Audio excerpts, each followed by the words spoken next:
Hello and welcome back to our YouTube channel, guys. Most X-Men fans know Magik as Colossus' little sister who teleports around with a magical sword and once in a while transforms into something demonic. What they don't know is that her childhood contained this traumatic abduction to a particular hellish dimension, the very event that caused a domino effect leading from one thing to another. She comes back to Earth aged many years with a cool soul-infused soul and a hidden second identity almost no one knows about.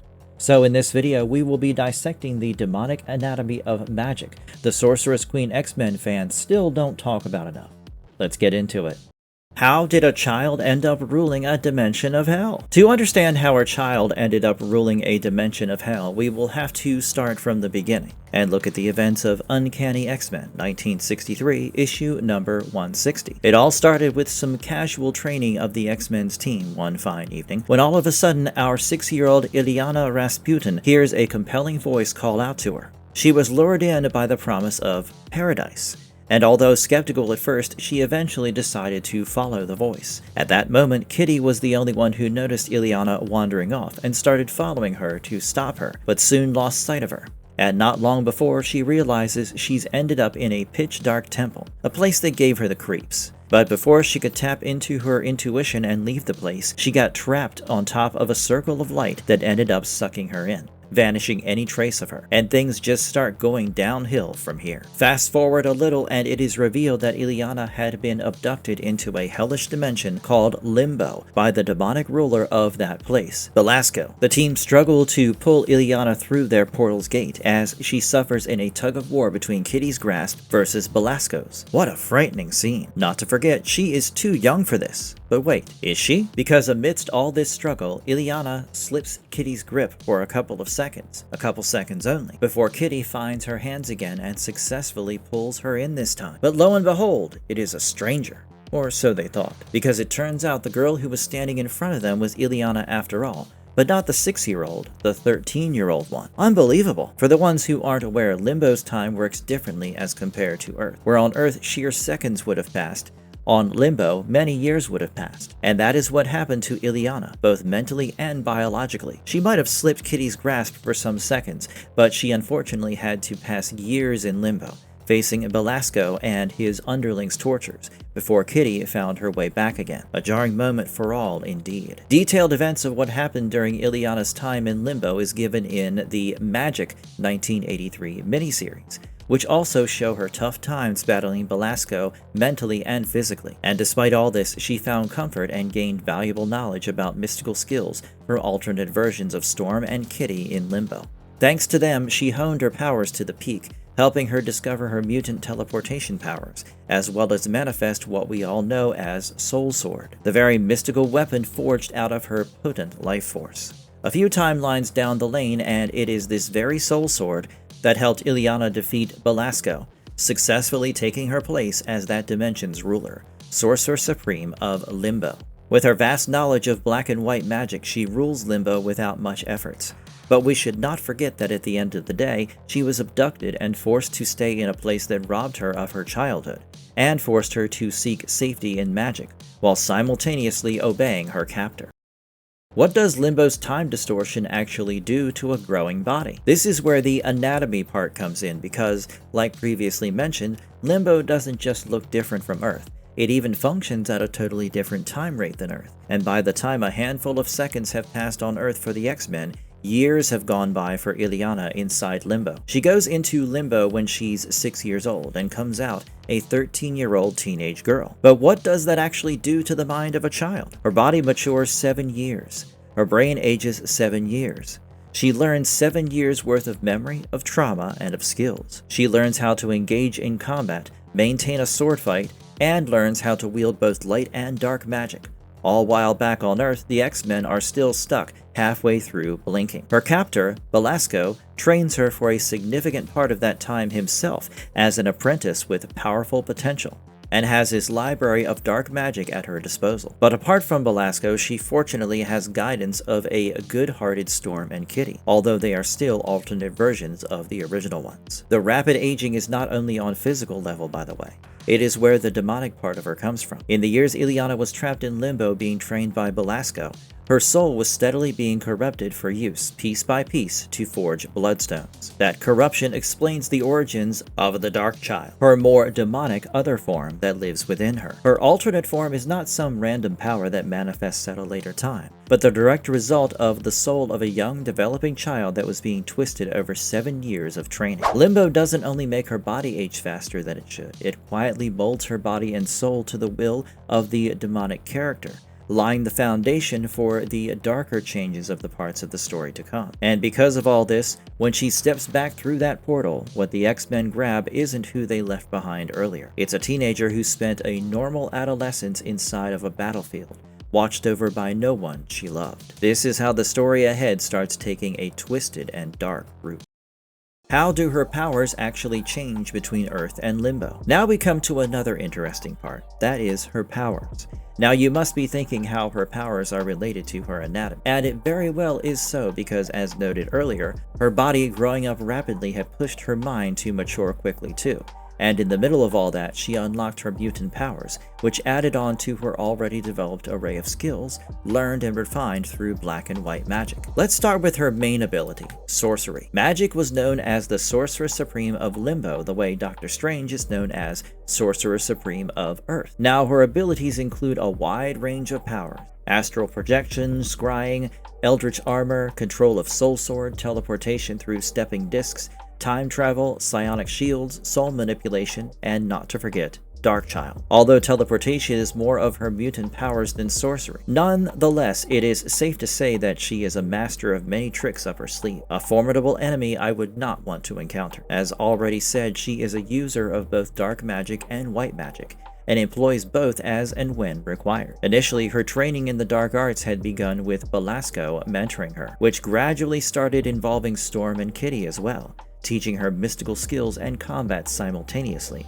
unbeknownst to Belasco, of course. All her training and her own strong will led her to become a master at yielding magical powers, which is exactly what helped her dethrone the evil Belasco and usurp his place. Apart from sorcery, she is also capable of generating impenetrable psionic shields for herself and her teammates, to protect from attacks whenever required. Believe it or not, this has ended up saving many lives. Her shields are potent enough to block off even the most powerful of all telepaths, which includes but isn't limited to Charles Xavier, Emma Frost, and the like. Once the shield is up, it becomes impossible to get past it and read thoughts. One last power I should talk about before moving on to her main mutant ability on Earth is her time travel. This goes hand in hand with her teleportation abilities, so I should address this as well. Along with teleportation across interstellar distances, she can also teleport trans-temporally. She can move through several days, jump to specific different moments, regardless of it being past or future. As cool as this sounds, initially she had trouble with controlling this power, which inadvertently led to accidentally slipping through not just different spaces, but also different time periods, despite not intending to. Such slips have often almost cost her her life. Now we have to talk about one of my favorite abilities of hers, teleportation. Her mutant powers also developed while she was trapped in Limbo, and unlike Nightcrawler,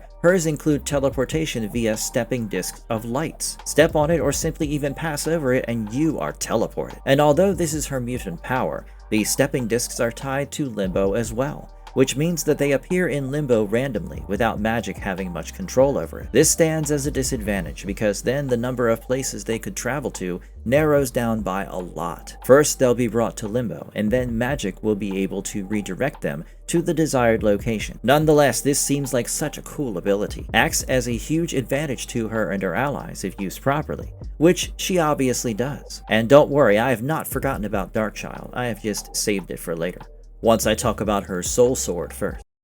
What is the soul sword and why is it part of her body? Yes, Magik is an exceptional swordsperson and has impeccable skills, not just in swords, but other weaponry too, like the axe. But when we are talking about soul sword, it is not just any sword. Magik, Ileana, and Storm issue number 4 shows the origin and creation of the soul sword, and if you remember, I had mentioned how she had forged that sword from her own life force, making it equally powerful and lethal. It is a physical manifestation of Magik's soul and powers, as well as the Limbo dimension itself. So whosoever owns the soul sword rules Limbo, and only the rightful ruler of Limbo can wield the soul sword. This plays like a mystic rite. She uses the sword to defeat magical beings and creatures and is itself resistant to spells, despite having the capacity to disrupt them.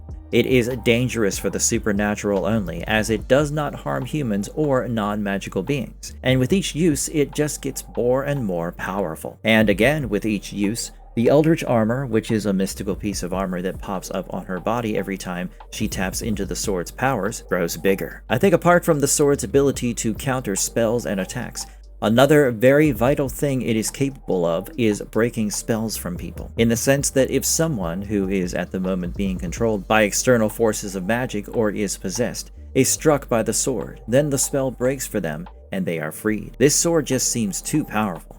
Because see, most weapons are external tools, whether we talk about daggers or guns or crossbows, they are all eternal. On the other hand, Soul Sword functions as a detachable piece of Magik's literal spirit, which just means that damage to the sword or loss of it would bring consequences unimaginable. Before I move into the next section, I want to tell you this quote that Magik had said right upon creating the Soul Sword. It kind of gives a glimpse into how the sword makes her feel. "I'm flush with power. The moment I grasped the sword, I felt invincible. I'm eager to face Belasco. I want to see how he faces defeat. The enchantments that used to imprison me have been shattered." What is her Darkchild form, and is it a second body living inside her? First revealed in Magik, Ileana and Storm issue number 4 miniseries, Darkchild is the dark demonic side of Ileana's soul, hidden beneath her human form, waiting to surface on trigger. When she transforms into Darkchild, her skin turns red, while she bears 2 horns on her head, hooves on her legs, and a prehensile tail, just like Belasco. That is right. We can see in the scene of their confrontation when mid-duel, Magik starts transforming into Darkchild with horns and tail, while Belasco's same features seem to disappear, sending him into panic mode. Apart from physical features, mentally, demonic voices fight for priority in Magik's head, often driving her to violent rage and revenge. If you read the 4th issue of the Magik miniseries, you'll find the scenes there. But one scene to highlight is when Magik realizes how her soul sword may partly be a contributor to this demon side of her. "My soul sword has been forged in part from the twin fires of grief and rage, and the violence of those emotions has overwhelmed me with an insane, violent rage that sent me hurtling down the same road Aurora followed to her damnation." The physical changes aren't a metaphor or a costume. In the comics, Darkchild really is an alternate physiology. She's got a demonic body under her human one, metaphorically, which is always waiting for one wrong turn, one slip of magic, and boom, it's in charge. It is an expression of her corrupt soul that surfaces under extreme stress. Every time she flexes those magical powers of hers, that supernatural demonic half of her leaks out more and more, and she has to manage that potential permanent other half of herself to prevent overturning. Over the years though, this side of hers has become really powerful and efficient. At first, Darkchild was a monster she was terrified would usurp her place, but with the more modern comics, especially her solo runs, it's become something that writers focus on letting Ileana embrace more as her own. Not so much a curse to lock down, but a demonic energy reservoir to deploy. How does she go from captive to sorceress supreme of an entire dimension? But Ileana's ascension doesn't happen accidentally. It happens because she outlearns her captor. Slaved in Belasco's realm, she is simultaneously training under 2 radically different tutors. Alternate reality Storm in White Magik and alternate reality Kitty Pryde in survival and hand-to-hand combat skill. And all along, Belasco is actively spoon-feeding her his own store of dark magic knowledge, such that by the time she spent those years in Limbo, she isn't just a traumatized child. She is effectively a warrior trained in both light and dark magic by teachers with distinctive motives for empowering her. When it's time for her release from captivity, Ileana loses both of her instructors prior to seeing real daylight. Yet the lessons she was taught by the combination of light and dark magic disciplines is precisely what allows her to pull from the source that's deepest and most primal, her life force. to manifest the soul sword. This allows Ileana to defeat Belasco, escaping Limbo and taking his throne, both in act and name, as its undisputed ruler. Ileana has cemented her place as the ruler, becoming the Sorceress Supreme of Limbo the way Doctor Strange holds the title of Sorcerer Supreme on Earth. She reigns over Limbo in its entirety with absolute power over all things mystically active within it, including its magical energies, the enchantments and binds, a range of energy blasts, healing, memory erasure, and the sorts. The Legion of Demons of Limbo rarely ever defies her, for not only does her own training provide immense personal power, but she also accesses the library of dark magic that once was Belasco's. It indeed is a rare thing for a character to go through, and a character as such on top of that, who once was a kidnapped 6-year-old child being forcefully taught magic, is now the ruling sorceress of the same dimension her captor ruled. What is the Eldritch Armor and what does it protect her from? The Eldritch Armor is one of the most fascinating mechanisms of protection outside of Limbo. Apart from the Soul Sword, Magik's use of power manifests as body armor as well. And with every fight and every increased use of power, the armor grows bigger and expands throughout Magik's body, in the sense that the armor started small, from just her left arm initially, but as she kept using her sword, the armor started covering more of her body's parts. It's not even something that is part of an outfit, you know. This is a byproduct of her using her powers with crazy intensity level. It protects her from physical and magical attacks, and also boosts her powers and spells. The best instance that showcased what the Eldritch Armor is capable of, and how it grows bigger during dangerous combats, is the scene where Magik is fighting Nestor in the Inferno crossover edition of New Mutants issue 72. As the situation got more and more serious and started taking a lethal turn, the Eldritch Armor got more and more advanced, with now spikes and thick plates covering Magik's body and protecting her from harm, both physical as well as magical. And in the process, at the peak of using high levels of magic, she gets transformed into Darkchild, just what Nestor wanted. Another important point is that Marvel Database has made one thing clear. The Eldritch Armor isn't unique to Magik specifically. It is more like a natural power that automatically shields you up for protection, as long as it is someone who rules Limbo. Basically, if you are the ruler of Limbo, you have the convenience of the armor. Just like that, Magik had that plus point. So the power of the armor is tied to the throne rather than any particular character. This is an example of how her anatomy, being the ruler of Limbo, functions almost like a suit she can generate on demand, distinct from her human body's normal limits. What are Magik's greatest feats of power in the comics? Now we have reached the part that will be a showdown of some of the greatest feats of power by Magik, starting with the time when Magik had just returned back to Earth as a 13-year-old teenager in the comic New Mutants, 1983, issue number 14, when not long after, Belasco's underlying Sim invades the Xavier School and attacks the group of mutants. She then fights against Sim and wins, and subsequently makes him swear loyalty to her, a move that made her the ruler of Limbo in Belasco's absence. After lots of struggle and battles, she finally took over Belasco's place in the same dimension that once was her nightmare. But Magik's powers aren't helpful just to her people. In Uncanny X-Men 1963, issue 190, when Kulan Gath came into the picture possessing a human host after turning New York into some Hyborian-era realm, Doctor Strange required Magik's time-traveling power to go to the future. More specifically, once he defeated Gath and Selene, who was another threat, he used Magik's help to travel to an alternate future to reset time, which ended up pulling Sentinel Nimrod from the timeline, which in turn led to the act of Nimrod killing the person who ends up being the host for Gath in the future. So Gath no longer possesses his host, and stopping the whole event from going down. This diverted the event to the alternate Earth 8591 timeline. Her ability becomes truly put to the test in far more sinister circumstances during an attack on the New Mutants by Warlock's evil father, the techno-organic villain Magus. As shown in New Mutants 1983 to 1991, issue number 50, using her mutant powers, Ileana teleports the group into Limbo, but when Magus follows them, he releases the transmode virus, infects Limbo's inhabitants, including Sim, turning her hell dimension into a war zone, with her people fighting against her. Desperate, Ileana drives her soul sword right into the bedrock of Limbo's hellish terrain to stop her infected followers from further advancing and to hold them back, which is seemingly flung from Limbo's surface, only to wind up cast into deep space, where she is rescued by Professor Xavier and the Starjammers.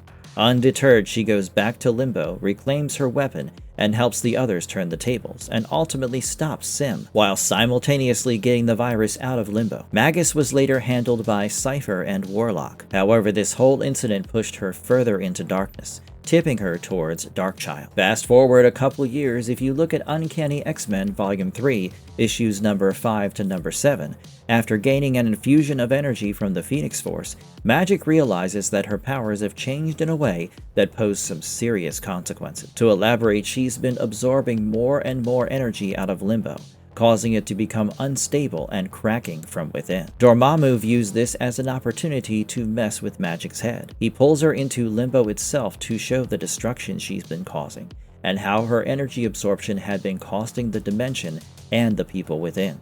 Soon afterwards, Dormammu and his underlings turn on her and attack her, forcing Magik to do the extreme. She absorbs the remaining energy of the Limbo dimension inside herself in one go, and in doing so causes the dimension and everyone inside it to cease to exist. Her dimension was already dying, but to prevent any major mishaps from happening, she had to take this step. Needless to say, this affected her body and powers a lot, which in turn led her to go back in the past to become Doctor Strange's apprentice once more, to learn how to manage her destabilized powers. How does her Earth family identity clash with her Limbo identity? Illyana's family story is one of a quiet and grounded one, way before any of the magic began. Illyana is the baby sister in a family living and working on a Soviet collective farm near the Lake Baikal in Siberia. She's still little when Pyotr saves her from a runaway tractor, and that's the incident that gets him into the X-Men. Later, after Illyana is rescued from an arcade kidnapping, Colossus decides to let his little sister stay with him in the US, as that would be safer. Less chances to turn her into an asset of state, the way their brother Mikhail, a cosmonaut, had become. Once Illyana is returned from Limbo as a teenager, she becomes very close to Kitty Pryde, precisely because of their similar age. This becomes very important to Illyana's New Mutants years. The bond she shared with Kitty was very special, as she was one of the very few who understood her role as a sorceress, unlike the rest of her family who doesn't always understand. Now on Earth, Illyana quickly figures out she's not nearly as powerful outside Limbo, and since Xavier isn't trained in sorcery in a specific enough way to truly counsel her, and since using magic seems to drive her to commit dark deeds, she keeps her powers hidden from her loved ones when she can, even from Pyotr, who doesn't even know she's a sorceress until she has to use magic in front of him during a mission. This gap between what Colossus perceives and what Illyana is struggling with becomes a recurring source of pain. Marvel itself has stated that Colossus often seeks to protect his little sister when he can, and Illyana looks up to him as her moral compass. But years later, during the Fear Itself crisis, Illyana becomes agitated because her brother still sees her as his little snowflake, when she's really more deeply damaged than he will ever know. Illyana's Limbo persona keeps colliding with her life on Earth in other ways. When the demon Sim attacks Xavier's school, for instance, she stops him in secret, putting her abilities to use in such a way that her new teammates can't see the true depth of them. But the true collision of her identities happens most vividly during Inferno. Illyana morphs into her demonic Darkchild form on the streets of New York, and at that time, her brother Colossus was also fighting next to her, and was the one who came in to rescue her mid-battle. He was truly shocked to see his sister in such a state, and the humiliation of him seeing her this way immediately caused Illyana to teleport away. Later too, a clear pattern is visible where Magik would leave her family on Earth to attend to her responsibilities and duties in Limbo, just to come back again. After being resurrected without a soul especially, it got even harder for her to face her family. She tried staying as far away as possible from her family, until Pyotr and Kitty convinced her otherwise. So, to conclude, Magik's anatomy doesn't just comprise her potent and magical soul-infused sword or her protective armor. Above all that lies the fact that she had to grow up twice, once trapped in a hellish dimension with a twisted timeline, and once again after she escapes the said dimension, trying to match the pace of her growth on Earth, with her family who didn't witness a single scene of her teenage years spent in hell. As if this wasn't enough, she harbors a demonic side of her powers waiting right underneath her human body, ready to pounce out. and it isn't easy managing that side. Nonetheless, she proves to be an efficient ruler of Limbo, as well as a conscientious member of the X-Men. She is one of the biggest proofs that many of the X-Men members are indeed built entirely out of trauma. But that is all for today. Don't forget to like and share this video with your family and friends. And surely do subscribe to our channel for more such videos. See you next time!